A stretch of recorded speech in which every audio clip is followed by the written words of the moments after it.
Con motivo de la Noche de los Investigadores, charlamos ahora con el profesor Bartolomé Mora, que nos va a hablar un poco más de la arqueología, sobre todo en la época fenicia púnica.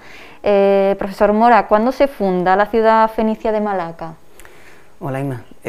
Pues verás, la ciudad fenicia de Malaca hasta hace pocos años tenía un problema importante en cuanto a, no solamente en cuanto al descubrimiento de vestigios prerromanos, el teatro romano es el más famoso, lógicamente, sino también en cuanto a la necesidad de afinar, de concretar la cronología inicial de una fundación que, por otra parte, recientemente se ha comprobado que tiene una serie de peculiaridades, como por ejemplo la posibilidad de plantear un asentamiento de época fenicia arcaica o tardo arcaica, datable aproximadamente en la segunda mitad del siglo VII. ¿Y qué la define arqueológicamente y cómo evoluciona desde ese punto de vista hasta la época romana? Bueno, realmente la topografía de la ciudad fenicio-púnica y en parte también de la romana, aunque menos, se conoce todavía bastante mal.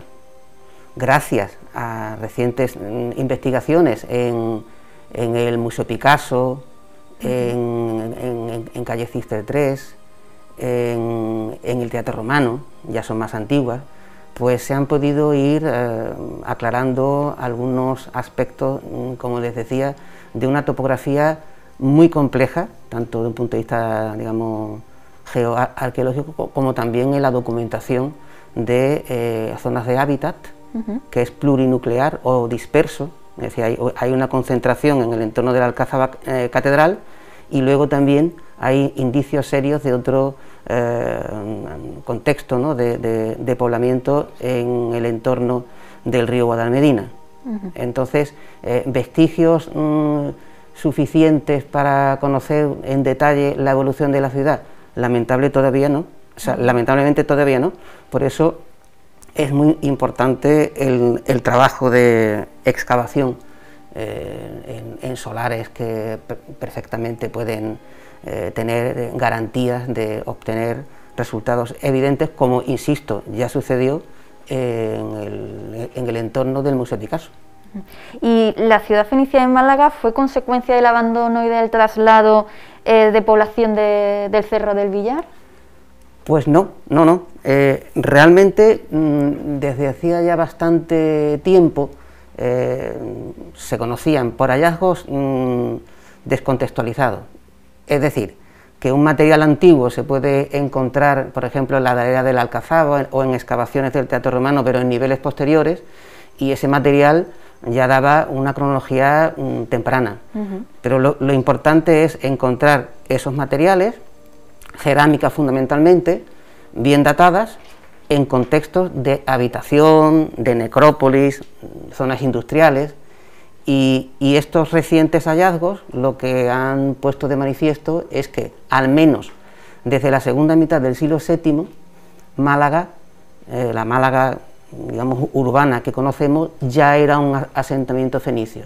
Pero la singularidad de este dato es que este asentamiento de la Málaga urbana, o de la Málaga, digamos, del casco urbano antiguo de nuestra ciudad, es contemporáneo a la etapa final del Cerro del Villar. Es decir, que en la segunda mitad del siglo VII, y un poquito más, pues tanto en el Cerro del Villar como en Málaga hay, es decir, casi a ambos lados de la bahía, o mejor dicho, en el entorno de los dos grandes ríos de la bahía de Málaga, el Guadalhorce y el Guadalmedina, que antes lo era más que ahora, pues hubo un asentamiento fenicio contemporáneo. Y al final, quien gana, es decir, quien prevalece, es la Málaga actual.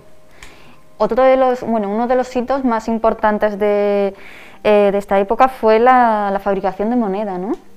Sí, en efecto, no hay muchas ciudades de origen fenicio púnico, aunque sí, las más importantes, por eso desde ese punto de vista Málaga también lo es, que emiten moneda propia, dinero propio. La más antigua es Ebusus, Ibiza, digo de las cecas fenicio-púnicas. En el caso del actual territorio andaluz o en España meridional es Gadir, Cádiz, y luego en el contexto de la Segunda Guerra Púnica, es decir, de finales ya del siglo III, pues una serie de ciudades, entre ellas Málaga, se lanzan a fabricar moneda propia. En el caso de Málaga la singularidad es que posiblemente emitió una pequeña cantidad de unos divisores de plata, pero el grueso de estas amonedaciones es moneda de bronce, de cobre-bronce, y lo que está hablando también, lo que diríamos ahora casi como calderilla, ¿no? o el pocket money, ¿no? Pero realmente es muy importante, primero porque nos habla de una actividad comercial, de un tráfago diario en el que la moneda de bolsillo es útil, la plata, las piezas grandes son mucho más valiosas, y luego también desde un punto de vista más erudito, pues como aparecen iconografías que efigian a los dioses antiguos del panteón fenicio de la ciudad, pues esos son los testimonios prácticamente únicos y muy interesantes, pues para ver qué divinidades fenicio-púnicas eran más queridas en esta ciudad, contrariamente a lo que sucedía en otras, como en Gadir o en la vecina Sex o Sexy, ¿no? En Almuñécar. Y luego, por último, en amonedaciones ya un poquito más posteriores, del siglo II, antes de nuestra era, pues, porque las primeras no ponen nada por escrito, pero la segunda etapa, aparece el nombre MLKA, Mlak, que luego los romanos o los latinos vocalizan como Malaca. Y el único testimonio escrito, o sea, epigráficamente hablando de época fenicio-púnica del nombre antiguo de la ciudad, no el romano, está en las monedas, que por cierto es el letrero que aparece en la entrada mirando hacia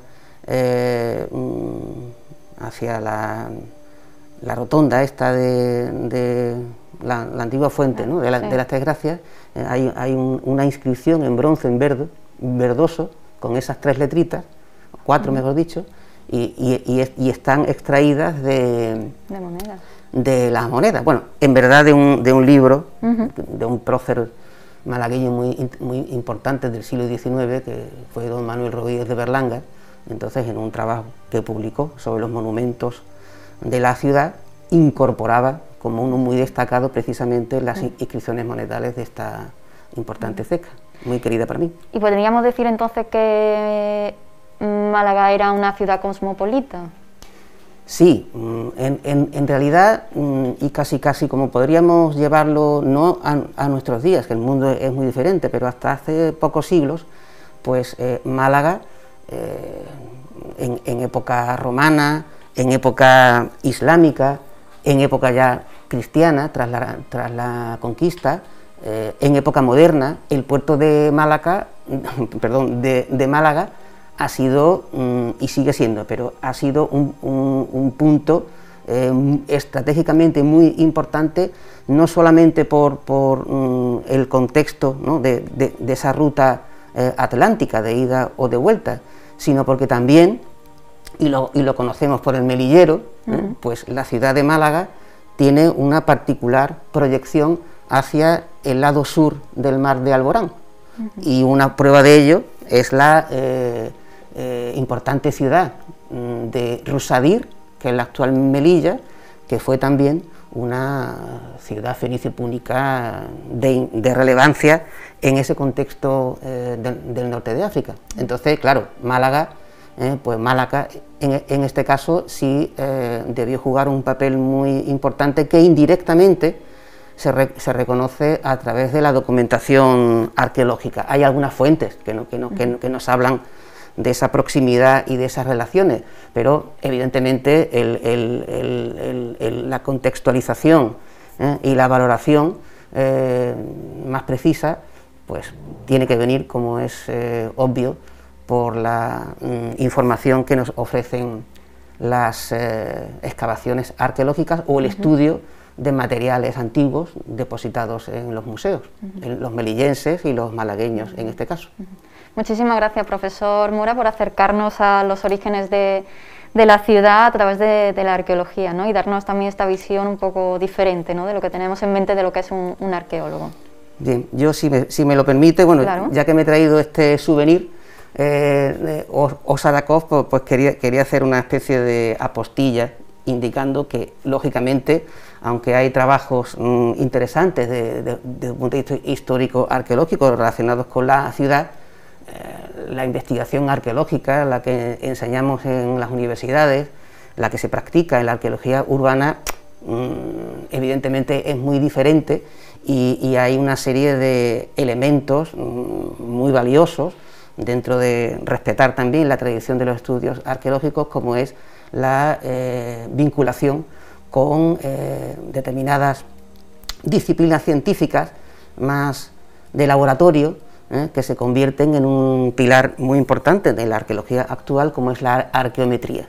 Y en ese sentido, algunas de las cuestiones que hemos estado comentando ahora sobre el tráfago comercial, sobre la numismática, pues claro, los estudios arqueométricos de composición metálica, de dónde venían esos minerales, de la caracterización de las pastas cerámicas de las ánforas, por ejemplo, que las tipologías son las mismas, pero las pastas son diferentes. Entonces ahí está muchas veces la clave para ir, digamos, aquilatando pues esta información tan rica como todavía en muchos campos inexplorada.